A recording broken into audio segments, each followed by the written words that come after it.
Le agradecemos ya la visita a la abogada Diana Vargas. Ella es asesora de la comisión que se conformó, esta comisión especial en el Senado, que le denominamos antimafia de pagaré nosotros. Entonces, ya le saludamos a la doctora. Doctora, buen día. Gracias por venir y compartir con nosotros.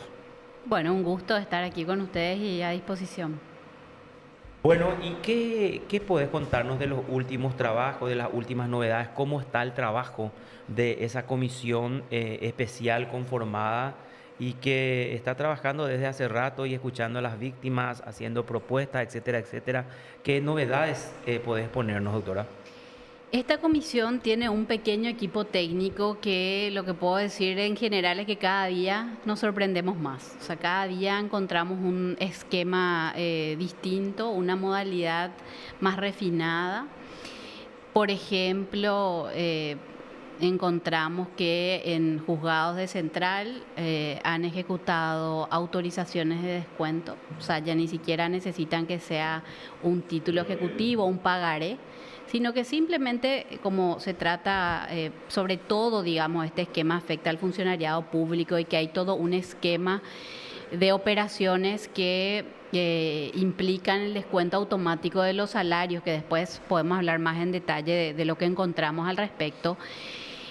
Como en este caso que mencionaba, por ejemplo, directamente ejecutaron una autorización de descuento, o sea, ya ni siquiera un pagaré.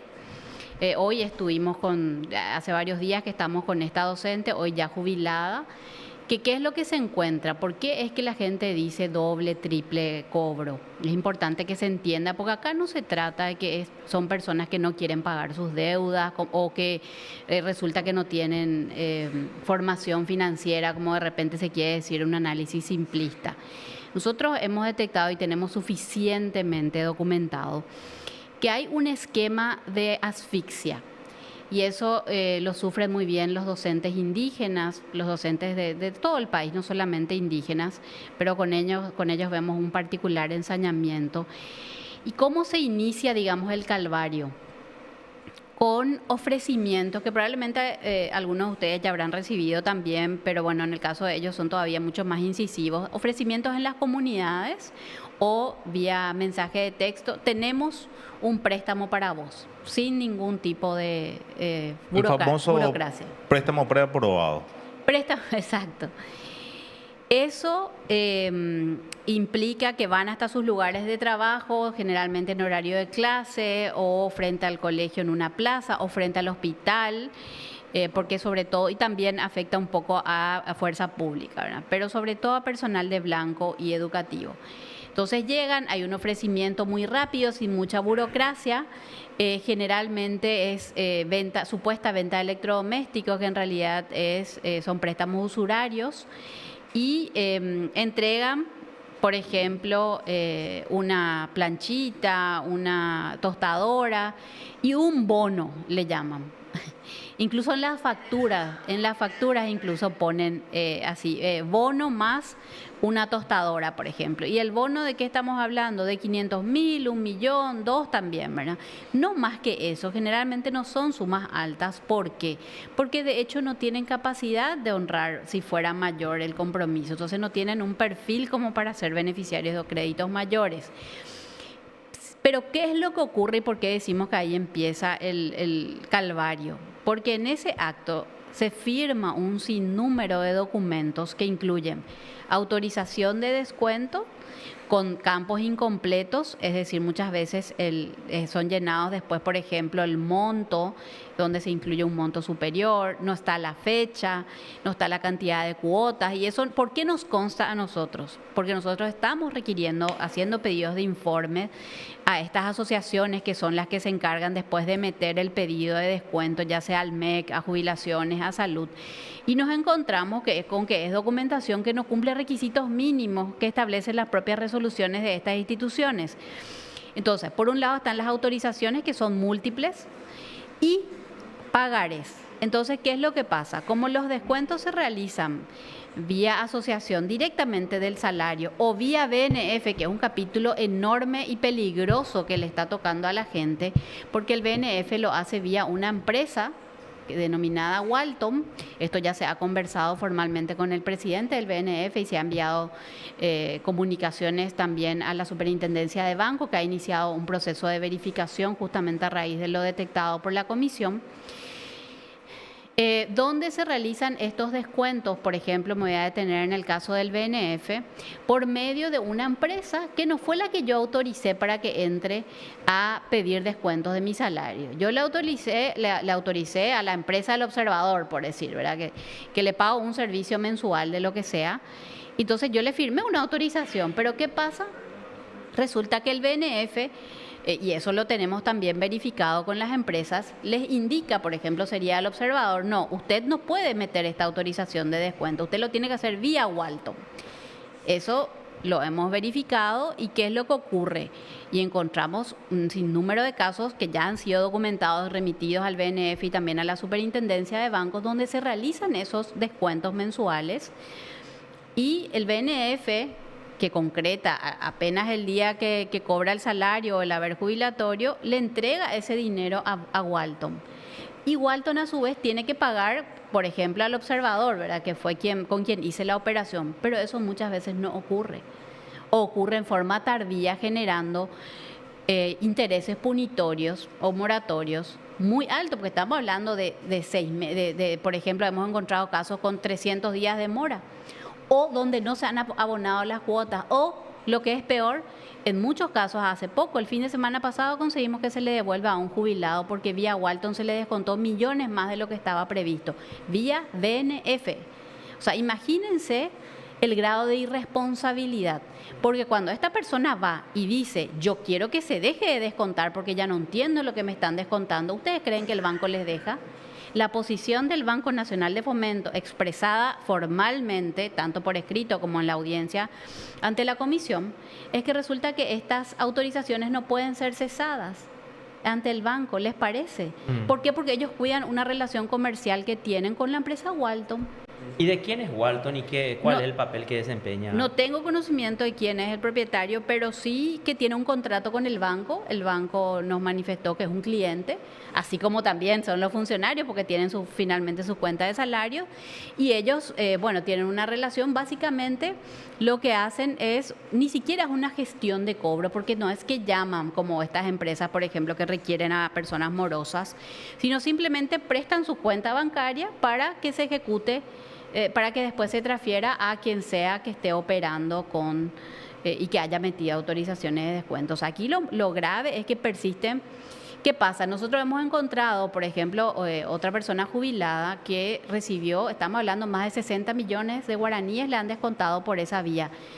Y resulta que el mismo que le estaba descontando vía Walton también le está demandando en este momento en un juzgado de la capital. Estamos detrás de ese caso. Porque ahí, ¿y qué pasa? Cuando la persona va al juzgado, no tiene la copia, no aparece el expediente. Cuando va al BNF, le dice usted no puede cesar. O sea, esa es la realidad. No es que la gente es desordenada y no quiere saber de su situación. Va a las instituciones, toca las puertas y no tiene manera de tener información. Ahora, por medio de la comisión, nosotros somos los que realizamos los pedidos. Nosotros nos vamos a acompañarles cuando es necesario. Y de algún modo están teniendo más información, estamos develando algunos de estos misterios, por decirlo así, ¿verdad? Pero es todo un esquema, doctora, eso es lo que se evidencia, un esquema como la describiste, ¿verdad? Y es una forma de asfixiarle a todas estas personas, todas estas víctimas, ¿verdad?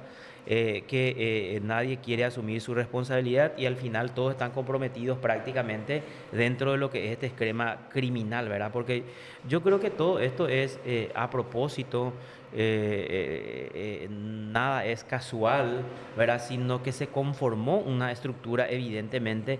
¿Y vos crees que esa estructura, yo digo criminal, que se dio en los juzgados de paz, está instalado en otras instituciones, de acuerdo a la experiencia de ustedes en el BNF o en otras instituciones? Nosotros tenemos registrado de parte de distintas instituciones con las cuales ya se ha dialogado, me refiero al BNF, una de ellas, a la Dirección General de Jubilaciones y Pensiones, al Ministerio de Educación, también hay problemas en las giradurías de la policía y de los militares, porque con muchísima facilidad se ingresan estas solicitudes de descuento sin ningún control. Si viene la empresa del observador, y digo para no mencionar ninguna, y trae un papel Yare, sin todos los campos completos, y hay una supuesta firma mía, puede que sea como Nora, y dice, autorizo a que me descuente 50 millones en 20 cuotas. ¿Ustedes creen que eso va a ser sujeto a algún tipo de control? ¿O que ese documento tiene que ingresar a la institución para que haga efectivo? ¿Ustedes creen que ese documento tiene que ir a la giraduría de jubilaciones para que jubilaciones... certifique, por lo menos? No. Ellos solo tienen que meter una planilla mensual donde está el nombre de la persona que supuestamente autorizó, el monto de la cuota y listo. ¿Y qué tienen que hacer con esa autorización que supuestamente la persona firmó? Tienen que tener en sus archivos a disposición. Imagínense, pero cuando yo me quiero ir a cesar, yo jubilado, y eso incluso persiste ahora, con que hicieron unas modificaciones a partir de las críticas que le hizo la comisión, cuando yo me quiero ir, para que metan esa autorización, para que me saquen mes a mes el monto que diga quien sea, no hay ninguna formalidad. Yo estoy enfermo, que es lo que pasa muchísimo, o mucha gente del interior que cobra mes a mes cero, porque le dejan en cero. Cuando quiere hacer el cese de descuento, que es por lo que estuvimos peleando, ustedes saben que no puede ser una simple firma, ni siquiera ahora certificada por escribanía. Un abogado tiene que venir a hacer el trámite. Yo tengo que pagarle el poder, el traslado, porque si yo... ¿Y los honorarios? Claro, yo, persona jubilada, muchas de ellas con discapacidad o con dificultad de movilidad o que no tienen la plata para venir. ¿Y sabe qué es lo que es peor? Tenían que hacerlo mensualmente. Antes del 5 de cada mes, y le iban cambiando la fecha. Entonces cuando se iban hasta ayer nomás era el cese de descuentos. No, una cosa de locos. O sea que, respondiendo a tu pregunta, lastimosamente hemos detectado que cuanto menos hubo muchas facilidades de parte de las instituciones, que además hay que decir que cobran un porcentaje por hacer este trabajo de agencia de cobranzas de unas empresas, muchas de ellas ni siquiera formalizadas. Estas operaciones se concreta el descuento vía asociaciones, que no son asociaciones gremiales, ya hemos también dialogado con algunas de ellas, asociaciones de jubilados, asociaciones de docentes activos, Sol Naciente, educadores aborígenes del Paraguay, que no hay ni un indígena en educadores aborígenes, hay que decir, se dedican exclusivamente a la intermediación. De hecho, literalmente uno de ellos dijo en la reunión que son como un aquí pago. En ese momento la senadora Esperanza quedó anonadada y le dijo, pero ¿de verdad usted me está diciendo eso? O sea, usted... Sí. ¿Eso de qué va? ¿De qué institución pública? No es institución pública. Pasa que las instituciones públicas establecieron por resolución que estos descuentos se ejecutan vía asociación. ¿Por qué? Porque eso pues el yapú jurídico, le damos como un ropaje de legalidad. Entonces dice, la asociación que ingrese el descuento deberá estar conformado por asamblea y tiene que tener sus autoridades, todo lindo ahora en la parte documental. Ahora, la cantidad de descuentos que meten de parte de empresas que ni siquiera tienen permiso para operar, muchas de ellas, como por ejemplo Estilo Hogar, que no podía operar porque ya se les había detectado una serie de irregularidades de todo tipo.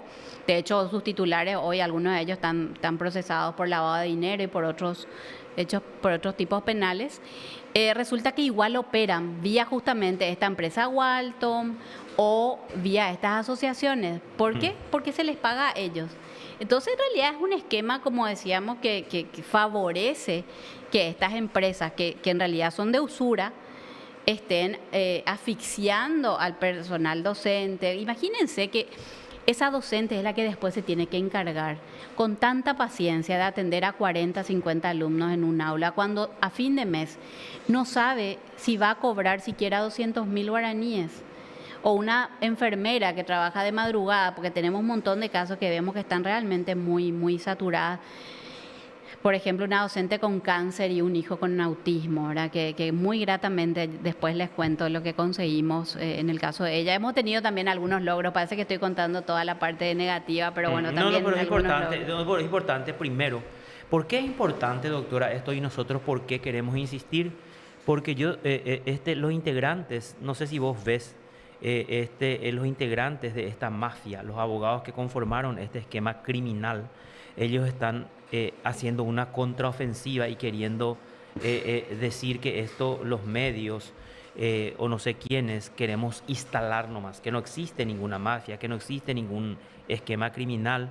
Entonces, por eso es lo que nosotros estamos insistiendo y queremos insistir, y es importante eso que vos estás describiendo, porque vos hablas desde la experiencia tuya como asesora técnica de esa comisión y de tus conversaciones, del testimonio que escuchaste de todas estas víctimas, y no solamente que escuchaste, sino verificaste y corroboraste, ¿verdad? Por eso es lo que es importante hacerle, porque, a ver, si a la persona no le decía acá hay un muerto y le muestra sangre, de repente no cree, ¿verdad? O sea, puede decirte que se desmaya o qué, ¿verdad? Pero, en fin, solamente eso para Hay acotar. una modalidad que prueba muy bien esto que decís, de cómo hay una asociación criminal en el aparato de justicia que le involucra sin duda a los auxiliares de justicia, muy entre comillas esto. Una modalidad que descubrimos hace un tiempo que se llama préstamo por embargo. No sé si les suena. Nosotros al comienzo no entendíamos, somos muy rigurosos en el sentido de verificar documentación, tratar de encontrar regularidad en el sentido patrones. Es decir, de un mismo tipo de casos, buscamos la mayor cantidad y ahí es donde empezamos a mirar a ver qué es lo que se repite, para encontrar patrones. Encontramos que esto que le denominan, que es una jerga que a nosotros nos llama la atención, pero en el ámbito docente es muy conocida, ¿eh? ¿Qué significa? Te ofrecen, porque acá estamos hablando, no es que hay que pensar que uno se va a una casa de crédito, a un banco y se sienta y llena formulario y se analiza tu perfil crediticio, no tiene que ver con esa forma habitual, digamos, de gestionar un crédito. Informal. Sí, Informal. no, esto te ofrecen, casi que te regalan, y estamos hablando de préstamos en estas casas informales y también del BNF, hemos encontrado, con una gestión muy ágil de parte de funcionarios o de personas ligadas, porque hemos encontrado que con mucha facilidad personas que no tienen el perfil, porque no tienen capacidad de pago, se les otorga igual montos muy, muy altos que después no les llega ese dinero, ¿verdad? Pero este préstamo por embargo funciona de la siguiente manera: se les ofrece, finalmente después del ofrecimiento y todo, siempre hay que entender que quien ofrece ya tiene la información de tu situación. Eso me refiero, tuvo acceso a tu extracto de salario, porque le dicen claramente, vemos que eso está por escrito, tenemos grabado, si quieren podemos compartir una grabación que tengo por ahí con uno de estos usureros, donde exactamente le explica cómo es el tema del préstamo por embargo. Tenía ya toda la información, porque el profe le pregunta, ¿y cómo es lo que es? ¿Y cómo es lo que es? ¿Verdad? Y le va preguntando, le va sacando información. Cuando se concreta, cuando encuentra que tenés muchas deudas y que vas a necesitar a cualquier precio y que no vas a mirarlo tanto lo que firmás, porque de eso pues se trata, porque cuando uno está desesperado, Así mismo. lo que menos querés es la burocracia, ¿verdad? Bueno, y ya estás desesperado porque antes ya tenés gran parte comprometido del salario. ¿Por qué? Porque ya estás en este esquema donde te acogotan con embargo judicial y encima descuento automático que vos no podías cesar en tu institución. O sea, vos cobrás a fin de mes 200.000 con suerte, ¿verdad? Te ofrecen, cuando se concreta, cuando ya te dicen que sí, se va alguien a llevarte la plata, ¿verdad? Por ejemplo, vamos a hablar de 5 millones de guaraníes.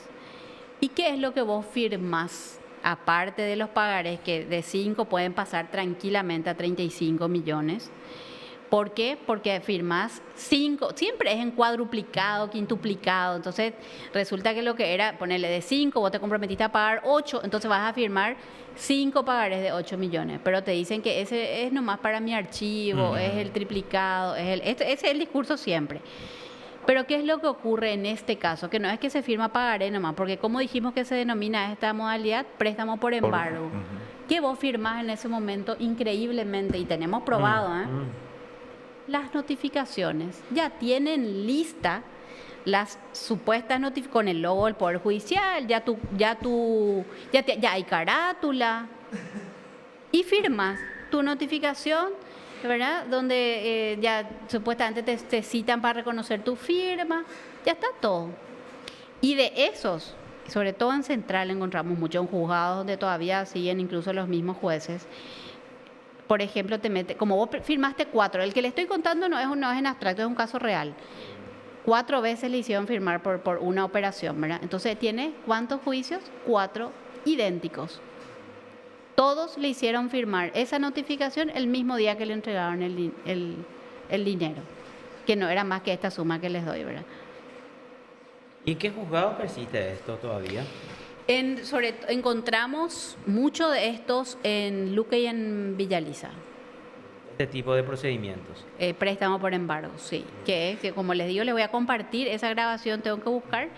Y realmente ahí se evidencia esto que decías, que no es simplemente que tenían demasiado, porque a veces pues se dice, el problema es que estos juzgados no tienen capacidad, porque no tienen computadora, porque es cierto, o sea, sin duda, y eso lo saben muy bien las autoridades del Poder Judicial, son quienes distribuyen los recursos.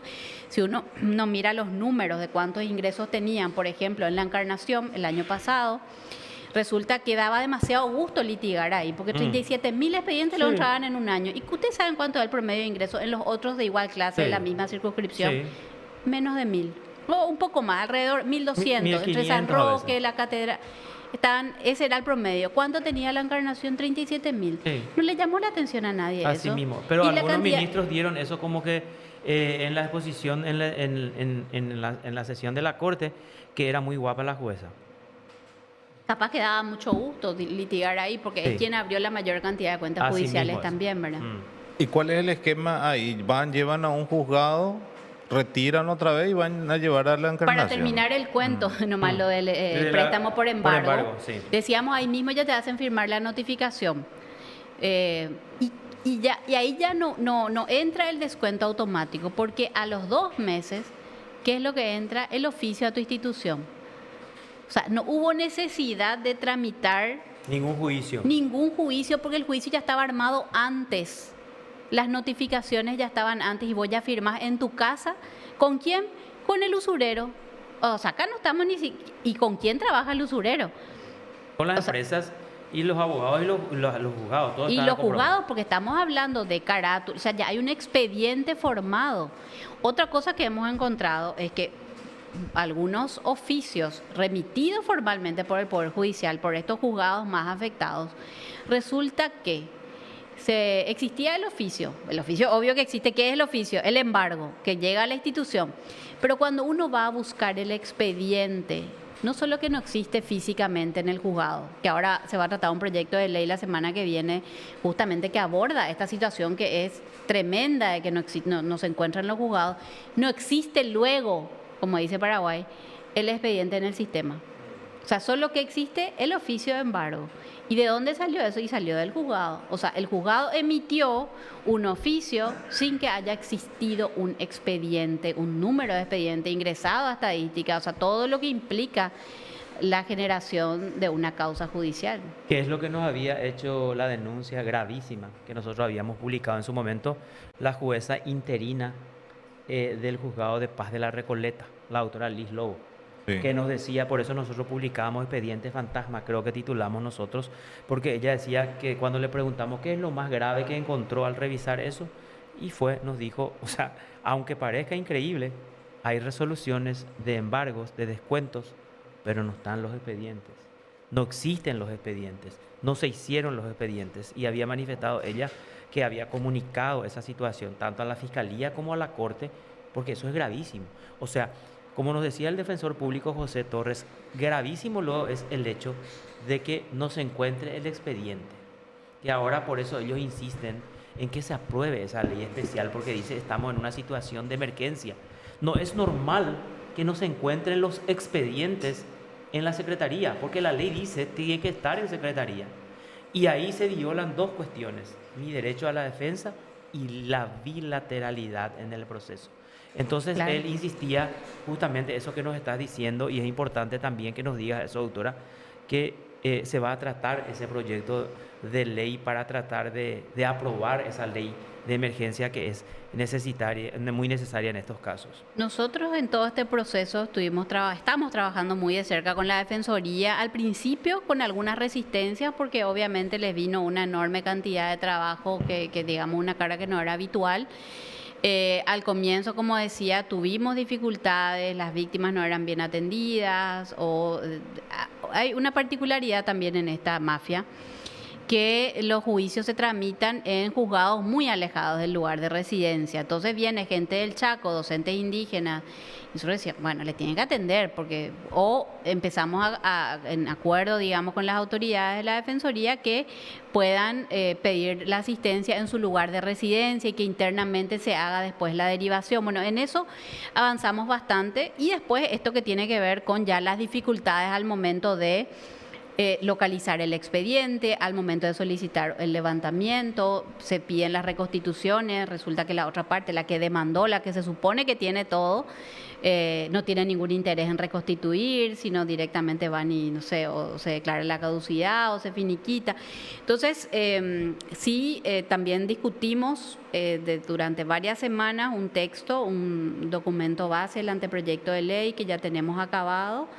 Y la semana que viene vamos a recibir al Defensor General en la comisión, de modo a que explique también a los senadores cuál es la situación con la que se encuentran al momento de intentar litigar. Así que quizá los abogados promotores de estas demandas o tendrán que presentar los expedientes que tienen en sus respectivos estudios jurídicos, o el Poder Judicial, que por acordada decidió, digamos, de algún modo no ocuparse de esta realidad que ya se viene manifestando hace rato, que es la no existencia, no solo la no existencia física, ni siquiera la virtual de los expedientes. Entonces, la intención es hacerlo por ley y establecer todo el procedimiento y sobre todo una cuestión que es el levantamiento preventivo, ¿verdad? De estas. Y obviamente que si se reconstituye, si la parte que demandó tiene después manera de reconstituir el expediente, eso nuevamente seguirá su curso normal. O sea, acá no se busca afectar los derechos de ninguna de las partes, pero hay que reconocer que el modo irregular que son llevados muchos de estos juicios no puede continuar sino más que una declaración de emergencia, ¿verdad? O con la denominación que sea, pero es una situación catastrófica la que se encuentra en muchos de estos juzgados, ¿verdad? O sea, se puede decir así, que estamos ante una situación catastrófica, doctora. Sin dudas.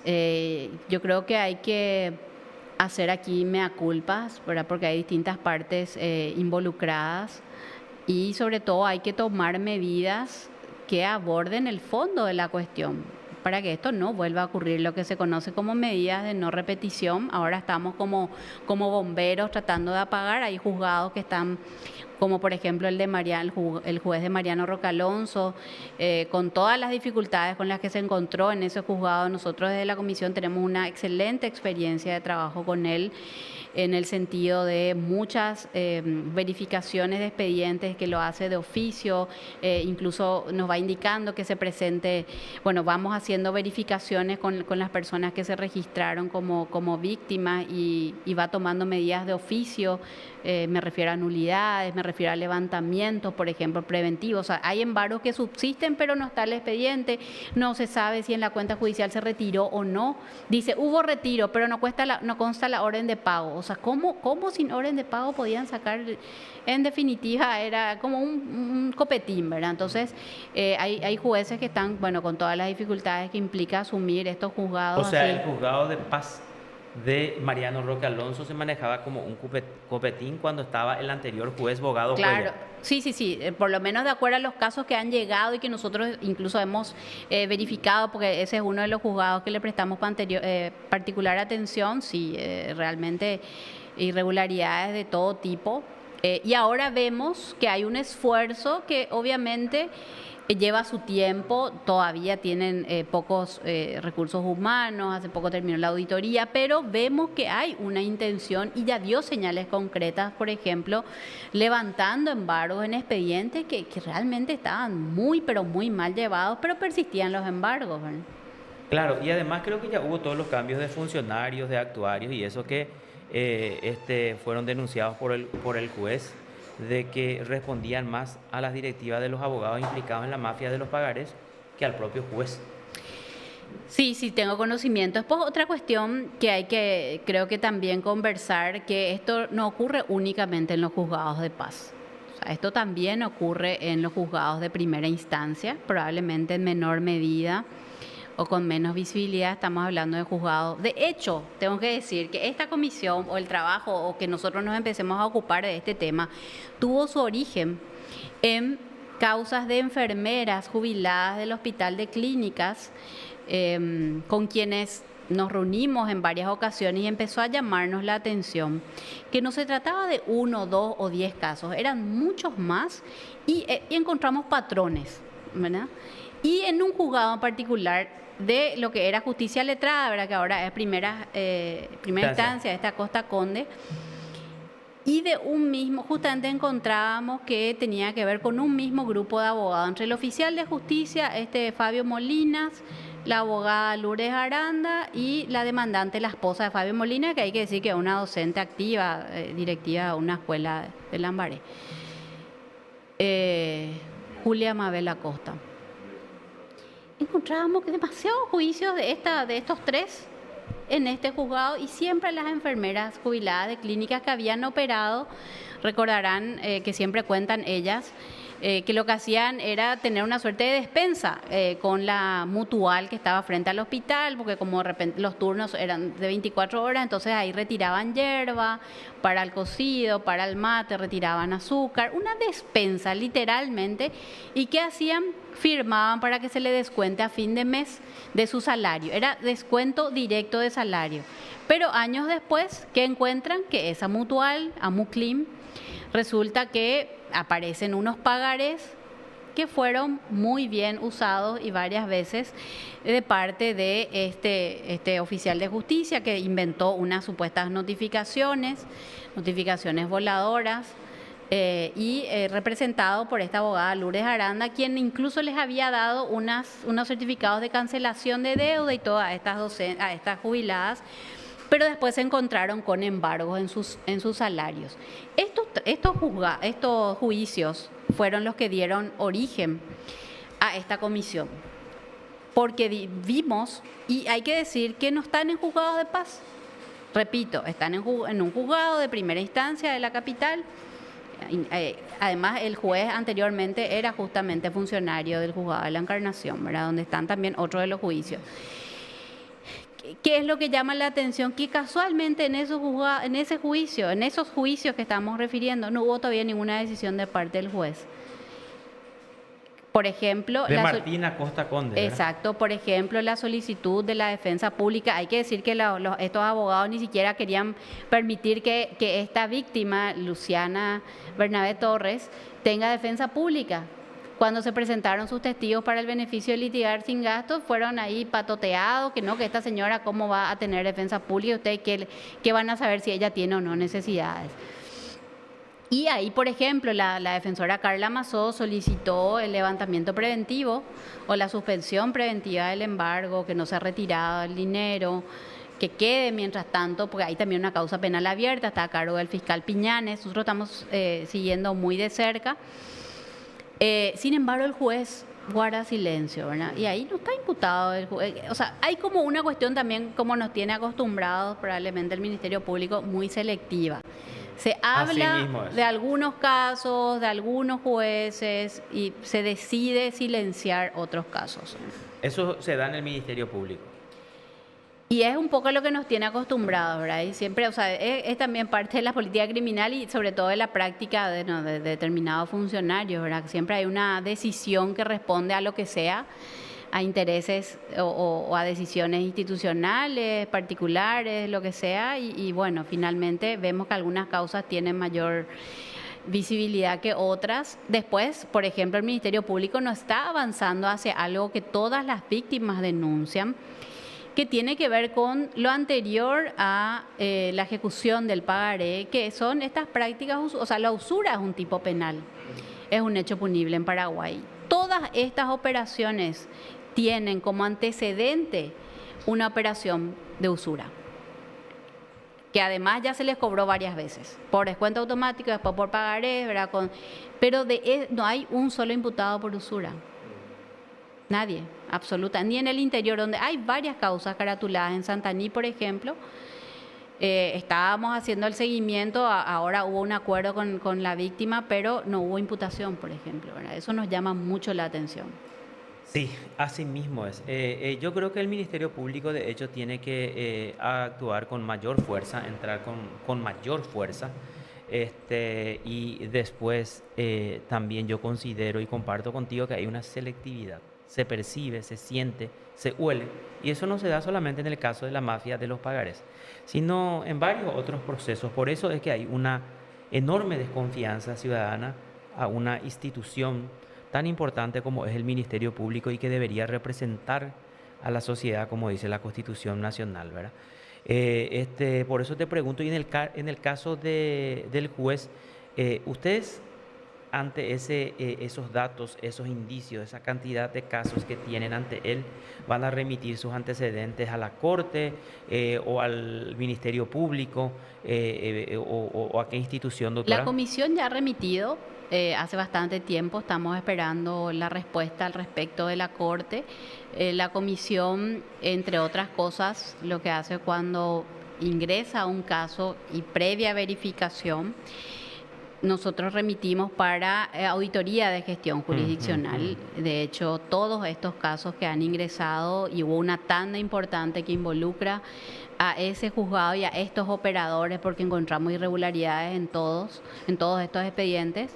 Se ha solicitado y bueno, estamos a la espera de que la Corte informe los resultados de las auditorías, que siempre pareciera que hay como un secreto en torno a los resultados, Así pero mismo. estamos súper ansiosos y esperanzados en No que sé, nos ustedes llegue. pueden tener, nosotros no.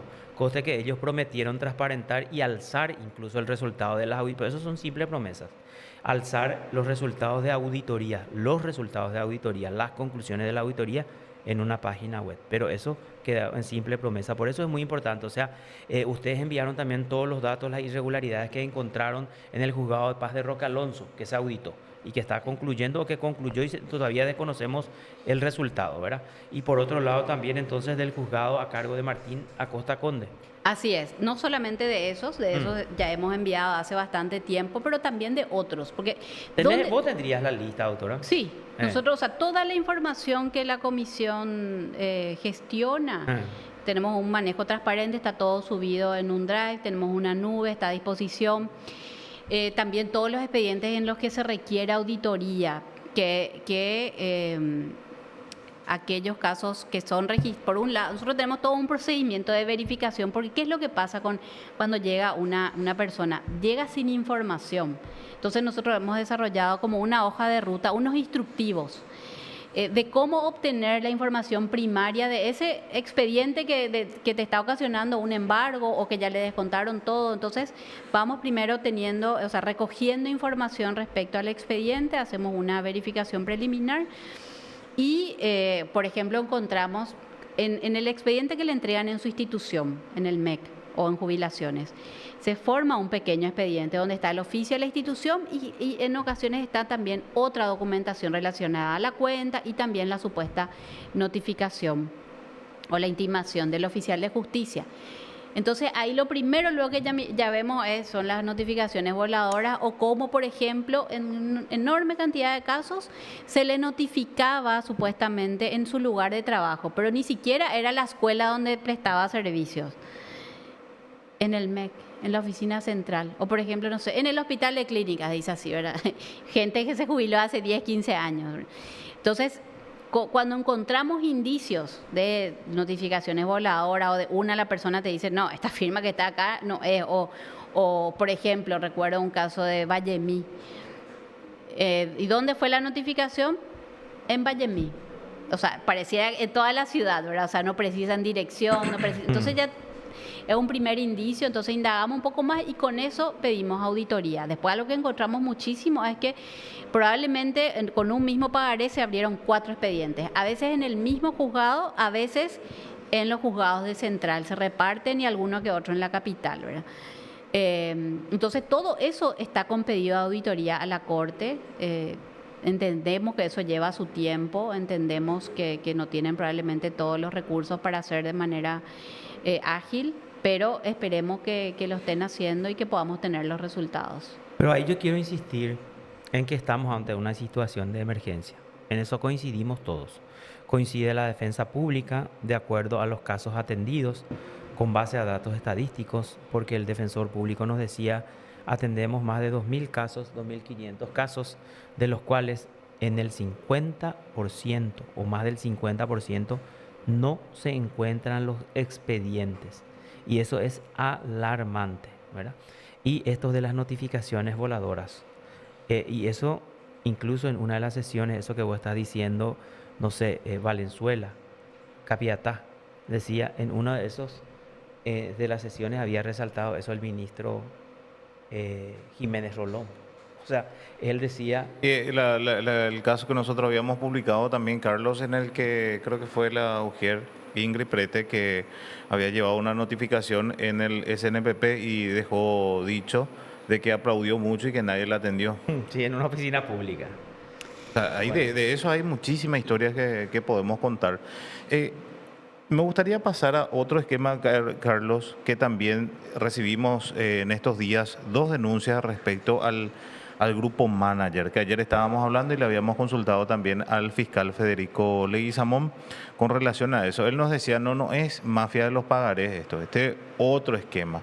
En realidad sí está relacionado. Está Conocemos relacionado ya ese de alguna manera, pero también ustedes tienen denuncia con relación a ese esquema que lleva adelante este grupo Manager, que está compuesto de 3 empresas en total.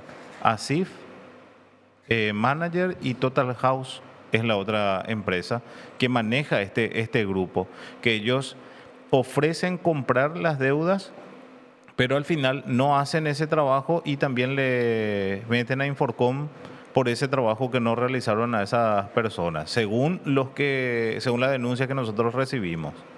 Manager, de acuerdo a los registros, todo lo que yo digo es conforme a la documentación que hemos verificado. Manager es una empresa que durante muchos años se dedicó a hacer operaciones con funcionarios públicos, docentes, personal de blanco. Estos préstamos usurarios maquillados con ventas de electrodomésticos. De repente uno encuentra una factura, porque nosotros le requerimos, ¿verdad?, la documentación que acredita esa operación, una factura por una plancha de 5 millones y eso, ¿verdad? O sea, así súper. La DENIT tiene que también darse una vuelta por ahí. Estuvimos también en diálogo con ellos justamente en razón de estas facturas que estamos recibiendo y también se abre una línea de investigación en ese sentido. Pero encontraron, digamos, que como ya todo este personal que decía está tan asfixiado. ¿Por qué? Por este mismo esquema, porque por una operación de 1 millón terminas debiendo 14 millones y ya te descuentan lo de tu salario, después por esa misma operación te meten un embargo. Entonces está tan asfixiado que encontraron que era rentable abrir una pata más, que es la asistencia, esta ASIF, ¿verdad?, que es una sigla, que es de una empresa que supuestamente ofrece asesoría, ¿verdad?, ante tu estado de crediticio, en realidad de mora en el pago de deudas. Y justamente esa es asistencia integral financiera. Y lo que hacen es, supuestamente van a hacer la gestión, la verificación de todas las deudas, la compra de esas deudas y uno paga por ese servicio. ¿Y cómo se arranca? Eso tenemos registrado, de hecho hemos hecho recientemente un pedido de informe a este grupo por algunos de los casos denunciados. También hay en Luque con un caso, un jubilado que ya hizo denuncia penal. También hay que decir que la Fiscalía tampoco está haciendo nada en ese caso, tampoco nos permitieron ver la carpeta y hubo una conducta bastante hostil cuando gente del equipo estuvo intentando interiorizarse por un caso que involucra a Manager y a SIF también.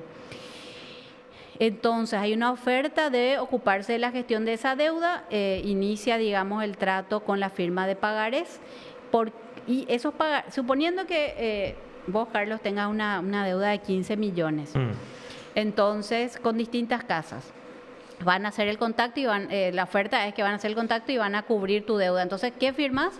Un pagaré por 15 millones porque por eso van a, aparte, otro pagaré por el servicio, que no quiero ser irresponsable y decir de cuánto es, aunque tenemos los documentos en la oficina. Firmas otro pagaré, ¿verdad? Y se supone que vos te quedas tranquila porque empieza la gestión del pago de tus deudas y que vos vas a también honrar ese compromiso. Pero ¿qué es lo que encuentran las personas? Que ese trabajo no se realiza, ¿verdad? Que continúan con sus operaciones morosas, continúan debiendo, pero después se encuentran cuando ya creen que están limpios y que pueden hacer, generalmente en qué momento de la vida te hacen ese ofrecimiento. Por eso es que hay una red. Cuando estás en un momento muy complicado, Crítico. porque porque se accidentó un familiar, porque tenés todo comprometido tu salario y no tenés disponibilidad ni de 100.000 a fin de mes. O sea, saben bien a quién ofrecerle y en qué momento de la vida. O sea, eso es algo que también tenemos registrado como un patrón. Y resulta que encuentran que no solamente que no se abonaron las deudas, sino que además otra de las empresas del grupo, que no es ASIF, sino que es Manager, te mete en Inforcom porque te va a ejecutar qué cosa y los pagarés que firmaste por el monto de tu deuda más el monto del servicio, el servicio que no se otorgó. Hace poco, estando en la oficina, una de las víctimas de este esquema, hicimos el contacto a la empresa Manager por mensaje desde el teléfono de la víctima y le decía, pero ustedes me metieron en Inforcom, acá está mi informe de Equifax que gestionamos ese día, sin embargo usted no me dio en el servicio. Y le dice la persona por escrito desde el número oficial, le dice, sí, verificamos y no se pudo avanzar, pero igualmente por las gestiones y consultas que hicimos tiene una deuda de 7,5 millones. Imagínense. Y resulta que ahora tiene una operación morosa subida por Manager a Equifax, a Inforcom, de alrededor más de 60 millones, ¿verdad? Y ella sigue con sus deudas anteriores más esta deuda nueva. Ahora, entonces, con la empresa que le tenía que gestionar y solucionar todas esas deudas que tenía, ¿verdad? Eso es justamente eso lo que habíamos... y bueno, ¿y ustedes hicieron alguna denuncia ya o van a hacer alguna denuncia con relación a estas empresas? Porque esto hay que ver para que no continúe, hay que tratar de cortar. ¿Esta empresa es nueva o ya vienen de hace rato haciendo este tipo de trabajo, doctora? Manager lleva, de acuerdo a los registros que encontramos en los extractos de docentes, décadas funcionando. Ahora, esa otra pata, no sé, hace un tiempo que empezamos a escuchar esta ASIF. Sí, tiene que ser hace poco porque es una EAS, es una empresa de acción simple que está habilitado hace poco nada más. Por eso yo me preguntaba, ¿sabes que una empresa de acción simple tiene licencia? O sea, puede llegar a hacer ese tipo de trabajo. No sé yo cuál es el... Nosotros nos reunimos también, otra de las áreas que estamos abordando es con el Ministerio de Economía, con justamente el área que hace el registro de estas estructuras jurídicas, porque encontramos que muchas operan más allá de lo que uno creería que están habilitados para operar, ¿verdad? Entonces, eso tiene una pata, digamos, en el Ministerio de Economía y otra también en el Banco Central, en la Superintendencia de Bancos, porque acá muchas empresas que realizan actividades crediticias que no están habilitadas o que lo hacen fuera del marco regulatorio. Me refiero sobre todo a los intereses usurarios, hay una serie de requisitos que deben cumplir en torno a la operación, a la información en torno a la operación, eso tampoco se cumple. Todo eso ya hemos puesto a disposición bueno, en particular lo relativo al BNF fue como un primer paquete de información. Eso también está a disposición de ustedes, hemos puesto a conocimiento de la Superintendencia de Bancos, del BCP.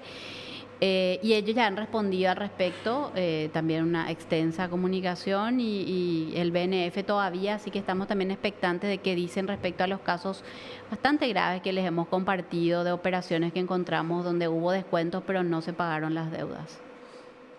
Qué terrible, Bueno. ¿verdad? No sé si tenés más preguntas para la doctora. No, justamente eso quería hablar con relación a este caso de Manager porque nos llegó también eso que era otro modus operandi, ¿verdad?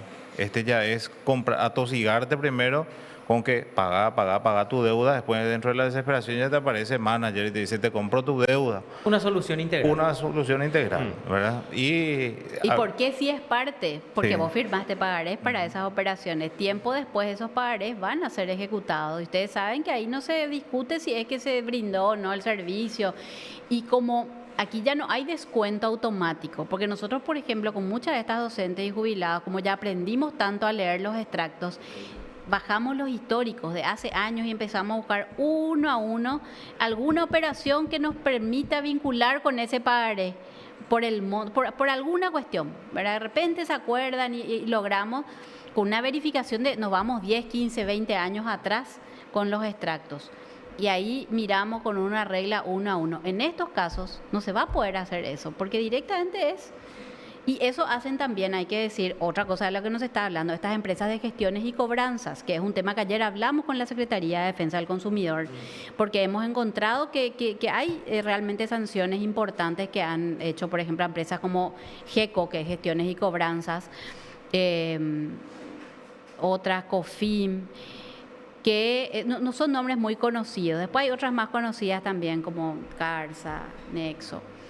Pero sobre todo de estas primeras, y también nosotros tenemos muchos casos de Bueno Finanzas, que también realiza ese tipo de gestiones de cobranzas, por ejemplo, de paquetes que han comprado de otros, por ejemplo, de este estilo hogar, que era uno que operaba mucho, que era de Oleñic y Montanaro, que operaba mucho con estas operaciones maquilladas de venta de electrodomésticos, que eran préstamos usurarios, y les fraguaron un montón de pagares. Eso está ejecutando o está llamando para la gestión de cobranzas el Grupo Bueno, por medio de esta empresa Finanzas Credicentro.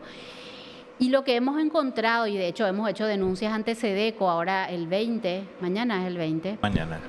Tenemos que acompañar a una persona a una audiencia justamente porque le llaman por teléfono y le dicen, le llamamos para requerir su deuda en mora desde hace unos cuantos años, que era de 2 millones y ahora asciende a 14. No les estoy exagerando, ese fue el... llamadas durante mucho tiempo le hicieron a este señor. Era un señor muy ordenado y él se acordaba muy bien que solamente había tenido una operación con una empresa, Facilandia, y que él tenía su certificado de cancelación. Y le decían, era una operación con Estilo Hogar. Nunca yo ni conozco Estilo Hogar, porque Estilo Hogar operaba con los docentes. Este señor no es docente, porque ya está jubilado, pero no es del sector docente, ni siquiera funcionario público. Entonces... no tenía esas facilidades, porque a los funcionarios públicos se les da estas facilidades, muy entre comillas, porque con mucha facilidad entran a tocar su salario para descontarle directamente, entonces les meten en un brete con esa supuesta facilidad. Y resulta que este señor se acordaba muy bien que nunca había hecho esas operaciones y le insistía, ellos le seguían insistiendo que sí, después ya empiezan las amenazas de embargo, y mucha gente, y eso hemos constatado, ante esas amenazas, porque no quiere tener un embargo, porque no quiere entrar a Infocorp, y de repente dice, capaz que yo nomás ya no me acuerdo, porque hay mucha confusión en la Así información mismo que te dan. Van y pagan, hacen una transferencia, van y pagan en ventanilla. Esas operaciones después resulta que igual le embargan por el monto total. Y te vienen y te muestran, acá está la boleta del pago que yo hice, pero como no le notificaron en aquel juicio donde le ejecutaron el pagaré íntegro, o sea, no hay pago, no podés presentar una excepción de pago parcial porque ya no pues ya te enterás cuando ya te están embargando, te vas al juzgado y resulta que el expediente no está en despacho, la jueza no te atiende, él no sé, o sea, es realmente una situación calamitosa. Pero para terminar el cuento de que le hicieron a este señor, que no es el único caso, le llamaban, le insistían de la existencia de una deuda, él tenía claro que no era así, entonces se presenta ante la comisión, nosotros le acompañamos a la empresa esta, porque cuando la persona va sola no le exhiben los documentos, le muestran con suerte una pantalla, ya acá está, ¿verdad? Y así, nunca le exhiben los documentos en físico o de manera adecuada para que uno sepa qué es lo que firmó y cuándo. Dieron bastantes vueltas, somos bastante insistentes, estuvimos todo un día también ahí. Y finalmente, para hacerla corta, después de muchísimas vueltas, tuvieron que reconocer que no existía pagaré alguno de este señor. ¿Ese que era de Bueno? Bueno Finanzas, así se llama la Bueno. Finanzas. Finanzas. Sí. No finanzas. No, Finanzas con B corta es, digamos, la instancia donde se realiza la gestión de cobranzas. Pero es de Bueno, del banco. Es del grupo, así es. Del grupo. Y en el caso Bueno, Finanzas también, entonces... hay varios casos, digamos.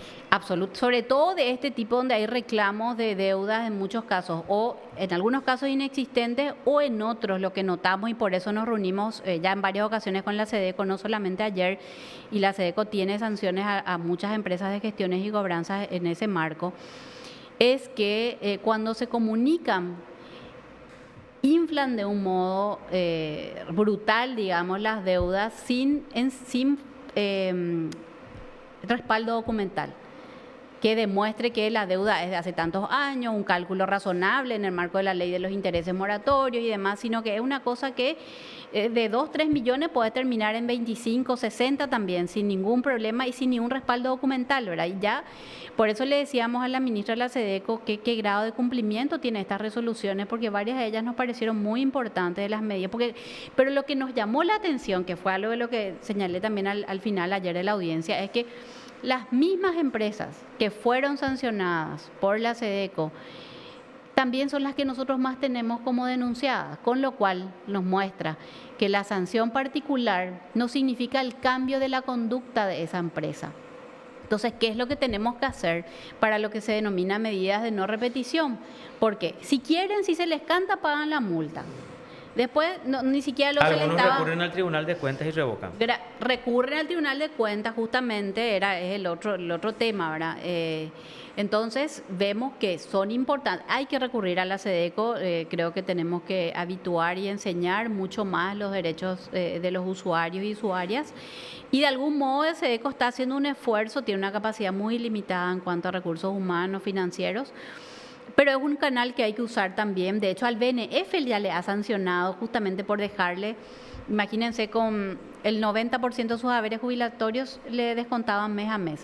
No sé si hay tiempo, pero un caso que les quiero pasar la resolución, muy importante, que ahora está también en el Tribunal de Cuentas, porque el BNF se le ocurrió que le podía descontar todo por una deuda de 20 años atrás, que le hace eso hasta ahora a los jubilados. Por eso cuando dicen los jubilados, a veces uno no entiende, dice, yo cobro 0 guaraníes, dice, uno no entiende por qué. Y porque el BNF considera que te puede sacar todo. O sea, la protección que tiene tu cuenta de salario, protección legal, no tiene la de los jubilados. Entonces el BNF dice, y debe 5 cuotas, le voy a sacar las 5 este mes. No pasa nada. Eso es algo que también le estamos señalando vía la Superintendencia de Bancos, y de hecho la SEDECO le sancionó por esa conducta al BNF con 500 jornales de la sanción. Y además, algo importante que hizo es que dispuso cautelarmente que se levante ese descuento. Y eso está vigente. No se le devuelve. El señor tenía el 90% de su jubilación, le descontaron desde el primer mes que empezó a cobrar. Le dejaron sin lo que se llama el mínimo vital, lo que vos necesitas para comer. Así mismo. Qué terrible es, qué doloroso. Es cuando uno escucha, imagínate cuando uno vive, ¿verdad? O sea, cuando uno escucha el testimonio de la doctora que escuchó el testimonio de los demás y trabajó con esa gente, ¿verdad? Nosotros, de hecho, que cuando escuchamos los testimonios, acá impacta mucho más. Duele, al igual que a esa gente que le duele, ¿verdad? Cuando escuchamos el testimonio acá de la docente indígena que llegó a cobrar un 800, dijo, ¿verdad? 800 guaraníes. 800 guaraníes, por eso 800. Vino Sí. con la intención de cobrar, porque pensó que iba a cobrar, vino y se encontró con un descuento fuerte y tenía en su cuenta 800 guaraníes. Y se sentó a llorar porque no tenía ni siquiera para el pasaje para poder volver. Y ella le había dejado a sus chicos con la esperanza de que venía, iba a cobrar su sueldo y se iba a ir, ¿verdad?, con su salario. Sin embargo, Nosotros ahora en la oficina tenemos bananas y café cocido que ya siempre ofrecemos, porque la gente llega sin desayunar. Después, como nos toma muchas horas, porque Así ya mismo. aprendimos a mirar en detalle los extractos, comparamos con el histórico de hace muchos años para tratar de encontrar la operación.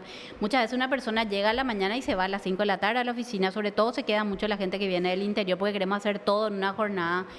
Y le decimos, no tienen para comprar una empanada, ¿verdad? Entonces le preparamos algún huevo, banana tenemos, o sea, tratamos, pero a ese nivel, en ese grado, digamos, de realmente le sacan todo, o sea, todo lo poco que puede llegar a cobrar un docente o una enfermera, bueno, y con ese estado tiene que atender a nuestros niños, a nuestras familias, ¿verdad? ¿cómo puede llegar hasta ustedes algunas víctimas que nos estén viendo, que vean a través de nuestras redes sociales esta entrevista? ¿Cómo pueden llegar hasta ustedes? Nosotros, por un lado, tenemos 2 líneas habilitadas. Una es el 0985 22 11 12 Y en esa línea lo que hacemos es ofrecer la orientación, sobre todo para la gente que está en el interior. Ya le indicamos toda la documentación, esto que decíamos, la hoja de ruta, porque a veces dicen yo no cobro nada y no sé por qué. Entonces nosotros ya tenemos unos instructivos que nos gustaría también compartirles a ustedes. Ya les decimos, este es el camino que tienen que seguir, por esta vía tienen que pedir su oficio, sea al MEC, de acuerdo a qué institución. Tenemos ya por institución los instructivos. Hacemos como una previa, digamos, por mensaje. Cuando la persona no puede venir, en muchos casos termina viniendo porque sus juicios están en la capital. Cuando no puede venir, igualmente le orientamos qué es lo que tiene que hacer, por ejemplo, para acceder a la defensoría de su ciudad, ya con toda la documentación que le ayudamos a recoger previamente, ¿verdad? Y cuando encontramos algo llamativo también, porque ya tratamos de mirar, es un poco más lento porque esa línea es mía y estoy atendiendo muchas veces a la gente, entonces no puedo todo el tiempo estar contestando, pero tratamos de hacerlo con mucha agilidad. Y la otra línea es una línea especial para jubilados, porque nos pareció importante que sea una línea exclusiva, que es el 0986-800-300. 0986-800-300. Esa es una línea donde lo que hacemos con cada contacto es verificamos toda su situación desde que se jubiló, porque tenemos acceso a la base de datos de jubilaciones, con los datos que nos brindan las personas, podemos verificar quién le descontó. Porque algo que ocurre es que la persona no sabe quién le descuenta. Porque acá no estamos hablando de embargos judiciales, solo el 3% de los jubilados tienen embargos judiciales, son los descuentos convencionales, el que yo supuestamente autoricé hace 10 años o hace 5 también, pero como tiene campos incompletos y las instituciones les permiten. Ahora cambiaron la resolución y se pusieron más rigurosos, lo cual está muy bien, pero ya hay mucho daño generado antes y eso va a persistir porque las personas siguen asfixiadas. Podían meter una y otra vez una misma autorización. Entonces hemos encontrado que por una operación de 2-3 millones ya pagaron 70. No les estoy exagerando, lo que nosotros encontramos es realmente, por eso les decía al comienzo, todos los días nos sorprendemos con lo que encontramos. Doctora, bueno, y para ir culminando entonces, a ver, queremos el compromiso tuyo de que nos envíes algunos casos concretos. Entonces, para para que la gente pueda ver mejor y bueno, saber que ese tipo de casos se repite, entonces es muy importante tener acceso a eso. Y todo lo que tenga después, esta sanción de SEDECO y todas las que sí, entonces, porque ahora nosotros nos enteramos también, o sea, teníamos más o menos luego conocimiento de las demandas promovidas o por promover por bueno, por ejemplo, en el tema de la mafia de los pagarés. Entonces figura entre las empresas salpicadas, digamos, en este esquema, bueno y otras empresas. Sí, de hecho muchas, y nosotros tenemos una línea de comunicación con muchas de estas empresas de gestiones y cobranzas, en algunas de ellas con buenos resultados, en el sentido de que hay mucha apertura. Por ejemplo, con Nexo tenemos una comunicación diaria a partir de los casos que nos llegan, en muchos de ellos con buenos resultados. De hecho, ayer el caso tremendo de una docente con cáncer, que también estuvo muy visible en estos días, tiene también un hijo con autismo. Conseguimos muy buenos resultados con Nexo, mucha solidaridad de parte de ellos en cuanto a medidas judiciales que habían iniciado. Entonces, también hay que decir que tenemos logros, quizás podemos en otro programa contar la cantidad, cómo vibramos con cada uno de ellos. Como por ejemplo devoluciones que extrajudiciales, estamos diciendo en su mayoría, en algunos casos también judiciales, pero muchos acuerdos, porque finalmente eso es lo que necesita, un respiro, ¿verdad? La devolución que conseguimos el viernes pasado de un jubilado que se le descontó muy por encima de lo que había autorizado. El día que le devolvieron, que fue el viernes pasado, fue el día que les cortaron la luz. La emoción que nos dio cuando su esposa, la señora Liduvina, nos contó que pudo pagar la luz, que ese día ya estaban a oscuras. Y una persona con serios problemas de salud, de hecho tuvimos que conseguir una silla de ruedas para llevarle a hacer los trámites al BNF, después a esta empresa Walton, toda una movilización que hicimos porque apenas se mueve. Y le obstaculizaban mucho tener la información. Esa también es otra práctica que vemos en las instituciones. Pero consiguió que se le devuelva extrajudicialmente porque dijeron, bueno, nos dimos cuenta, se dieron cuenta a partir de nuestro pedido de informe, que le descontaron bastantes millones más y le depositaron de vuelta, pudo pagar su luz. Para nosotros con eso vale la pena todo lo que estamos haciendo. Claro, yo también estoy de acuerdo, ¿verdad? Pero yo lo que no quiero es que se deje impune. Porque fue un esquema criminal que funcionó y que no puede quedar impune, ¿verdad? Por más de que se den cuenta y devuelvan, evidentemente ellos formaron parte de un esquema. Digo, estas empresas, los abogados y todos los involucrados. Antes de irnos, no me quiero ir sin preguntarte un comentario tuyo debajo de una publicación del Observador. Cuando publicamos que Alfredo Benítez Cabrera, ex ujier del Juzgado de Paz de la Encarnación, uno de los juzgados más salpicados por hechos de corrupción, o sea, de esta mafia de pagaré, es uno de los apoderados del movimiento Es Nuestro Momento de la Alianza, y habíamos publicado, y él está imputado por este tema de la mafia de los pagarés por instigación a prevaricato, y creo que el otro hecho punible era producción de documentos públicos de contenido falso. O sea, tenía cédulas, hizo cédulas voladoras o notificaciones voladoras, y vos pusiste, él declaró ya ante la fiscalía, ¿verdad? Entonces vos tuviste la oportunidad de leer su declaración, y en su declaración él ignoró, porque después nos escribió mucha gente y dice que se está maniobrando la fiscalía para favorecerle a él con una medida menos gravosa para que no afronte juicio oral, porque justamente responde a un movimiento que está liderando mucho o teniendo mucha injerencia en el Ministerio Público, incluso, que es Nuestro Momento de la Alianza. Por eso es que te quiero preguntar que si vos tuviste acceso a leíste su declaración de acuerdo a lo que leí tu crítica, ¿verdad? Y si, ¿qué te parece eso, doctora? Sin duda que hemos visto en estos últimos meses cómo muchas de las personas imputadas han dado muestras de estar ligados a este movimiento, y eso yo creo que no es, eso lo digo a título personal, creo que no es casual. Justamente de ese modo tan desvergonzado de decir, véanme, aquí está la foto, acá yo estoy cerca del poder fáctico, ¿verdad? Del poder que convirtió de algún modo, digamos, al sistema, parte del sistema de justicia y parte de la facultad de Derecho al servicio del crimen organizado. Eso lo digo muy a título personal. Entonces, creo que estas muestras que han dado son señales preocupantes, pero no sorprendentes, a quienes seguimos desde hace mucho tiempo el funcionamiento del sistema de justicia y cómo ciertos grupos criminales, algunos con matrícula y otros sin, se han incrustado de manera tan potente, tan intensa al interior de estructuras institucionales, sean académicas, sea el propio sistema de justicia. Entonces, no sería de extrañar que eso termine siendo así. Yo la verdad es que tampoco tengo demasiadas expectativas en torno a estas investigaciones.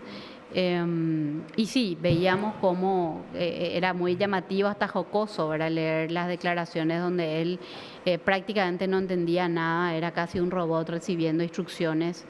Eso sí se evidenció mucho en esa declaración, que de hecho estuvo circulando, ¿verdad? Por eso es que tuvo acceso. Y sí, no sería de extrañar que haya como algún pacto de protección detrás, ¿verdad? Es como opera, de hecho, este grupo. Lo puede contar muy bien la familia López Loman. Así mismo, Las hijas así. de López Loman, a quienes estuve acompañando y sigo acompañando, saben muy bien cómo opera la mafia cuando necesita la corporación protegerse. Justamente anoche en el programa de Ñandutino estábamos acordando de ese tema cuando hablamos de la denuncia de fraude en esa zona de San Pedro, en las elecciones, ¿verdad? Y ahí Perla se acordó que tenía mucha influencia ese movimiento en esa zona del país, y nos acordamos del caso López Lotman, que fue removido, destituido por el jurado de enjuiciamiento, pese a un fuerte operativo de sus compañeros fiscales que conocían su situación, que lo conocían como fiscal y que conocían que estaban en una situación ya de último estado y habían solicitado incluso. Me emociona un poco porque en su momento yo hablé con muchos fiscales y ellos querían incluso enfocar y enfocaron desde el lado de vista humano para que no se le destituya del cargo. Porque No había causal de destitución. Sí, Eso pero es lo que hay que, no solamente que era una persona en estado terminal de un cáncer, sino que su actuación no ameritaba la destitución, Así ni mismo siquiera es. la sanción. Mm. O sea, fue absolutamente irregular. Pero yo te decía, como había una decisión ya política de poder en ese momento, entonces los fiscales quisieron llevar desde el lado humano, como decir, miren, por lo menos déjenle morir dignamente con sus medicamentos para que pueda comprar, ¿verdad? O sea, no pedimos otra cosa. Pero pese a eso, todo ese trabajo que hicieron, porque muchos colegas le conocían y pedían incluso auxilio. Nosotros en su momento llegamos a publicar cuando estábamos en otro medio el caso de él porque nos habían pasado. Por eso digo, ¿verdad? Pero finalmente, doctora, para irnos, un mensaje final tuyo a la gente que nos ve y nos escucha en esa cámara. Para las víctimas que son finalmente a quienes nos debemos, por un lado, instarles a que busquen información, a que no tengan vergüenza, porque este esquema ha logrado que mucha gente sienta vergüenza, porque hay como un mote de parte de algunos sectores, que se trata simplemente de personas que no quieren pagar sus deudas. Nosotros tenemos toda la apertura para orientar y acompañar, no solamente por medio de estas vías telefónicas que señalé, sino también en la oficina del Congreso, en el segundo piso. Atendemos tanto de mañana como de tarde, martes, jueves y viernes, preferentemente en estos días, así que preferentemente en esos días, esperemos que puedan acercarse para recibir toda la orientación. Ahora, respecto a las instituciones que tienen que tomar las medidas, por un lado, para que esto no siga ocurriendo, porque sigue ocurriendo, y por otro, para que no quede impune lo que realmente como Estado de Derecho y como sociedad democrática se espera que estén a la altura de la dimensión de este problema inmenso que han creado, sea por participación o por aquiescencia. Entonces, creo que están a prueba las instituciones republicanas de este país.